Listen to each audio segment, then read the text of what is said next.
Autorickshaw চালায়, এটা আমি বিক্রি করবো না, এটা আমার কাছে আমানত। তো যখন রাজি হয় না তখন তাদের চেষ্টা অব্যাহত থাকে কিভাবে সাইদুর রহমানকে তারা একটু নির্জন এলাকায় দূরবর্তী কোনো স্থানে নিয়ে যাবেন। তো দিনের বেলা তো নিলে আসলে তাদের যে মোটিভ, তাদের যে ইন্টেনশন যে তাকে হত্যা করবে, তারা রিভেঞ্জ নেবে বা প্রতিশোধ নেবে, এটিকে কার্যকরী করা সম্ভব নয়। এই প্রেক্ষিতে তারা একটি প্ল্যান করে যে একটি জায়গায় তখন পালা গান চলছিল, মানে সাংস্কৃতিক অনুষ্ঠান চলছিল।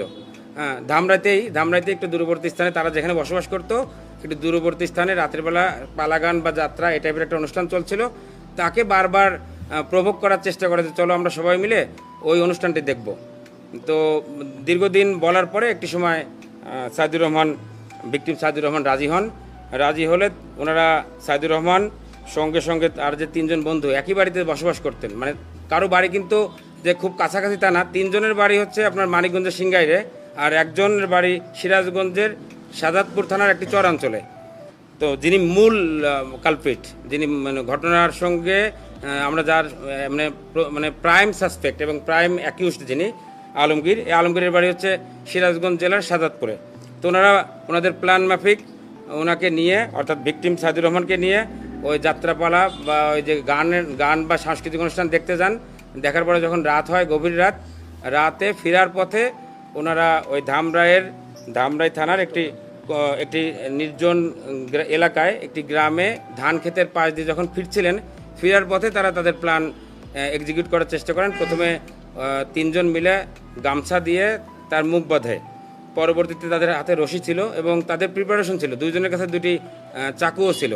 তো প্রথমে গামছা দিয়ে মুখ বাঁধে, তারপরে হচ্ছে আপনার রশি দিয়ে হাত এবং পা বাঁধে, একজন হাত ধরে রাখে, একজন পা ধরে রাখে, আর ওই চাকু দিয়ে উপর্যুপরি তাকে পেছনে বাম পাশে এবং ডান পাশে কিডনির, আমরা যে কিডনি অবস্থান করে যে ব্যাক সাইডে, এই দুই পাশে একাধিকবার তারা স্ট্যাপ করে।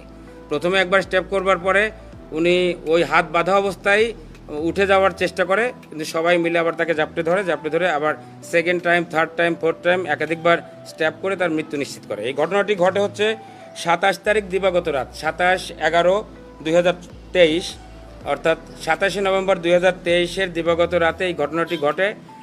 অর্থাৎ দিবাগত রাতে এবং ভোর পর্যন্ত যে কোনো সময়, 28 তারিখ ভোরবেলা পর্যন্ত যে কোনো সময়ের মধ্যে, এবং 28 তারিখে তার মৃতদেহ পাওয়া যায় ওই ধামরাইয়ের 22 কান্দার কেষ্টখালী গ্রামের, যেটা বলেছি নির্জন একটি গ্রামে, কেষ্টখালী গ্রামের একটি ধান ক্ষেতের পাশে একটি চরের মতো জায়গা, মানে একটু চর অঞ্চলের মতো, যেখানে নিরিবিলি একদম কেউ যায় না।